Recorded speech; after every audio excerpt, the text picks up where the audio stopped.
presented by Maithili Express Music। बोला बोला शारदे मैया की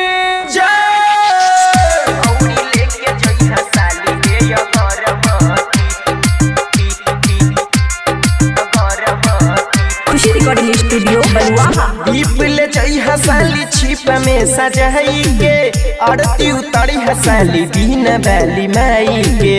हे साली सुनै छ ना हे दीप ले जइहा साली छिप में सजाई के आरती उतारी है साली बिन बैली माई के।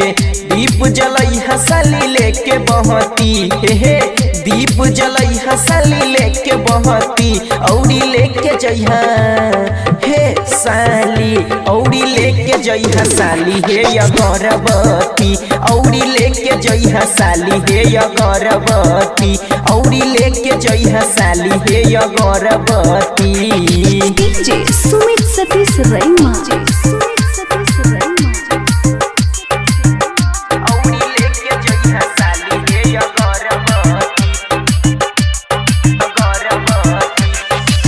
भौजी से कोई के लिहा सेवा मंगवाई बिना वाली माई के दीहा चढ़ाई। ए साली सुनो ने भौजी से कोई के लिहा सेवा मंगवाई बिना वाली माई के दीहा चढ़ाई।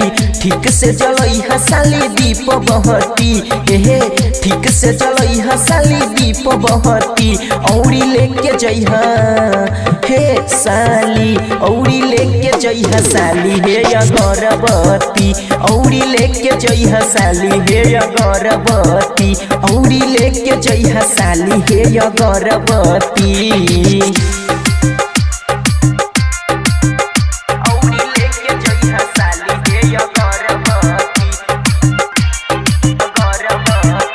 खुशी रिकॉर्डिंग स्टूडियो बलुआहा। हे सेवा गाजरी के परसादी बनई है बिना वाली माई के साली है चढ़ई है। सुनो न हे सेवा गाजरी के परसादी बनई है राइटर रमकेश के साली है खिलई है। किशन लाल छै उत पहाटी हे छौरा रामलाल छै उत पहाटी औरी लेके जइहा हे साली औरी लेके जइहा साली हे अगरबत्ती औरी लेके जइहा साली हे अगरबत्ती औरी लेके जइहा साली हे अगरबत्ती। माचिस ने भूलिया है। खुशी रिकॉर्डिंग स्टूडियो बलुआहा।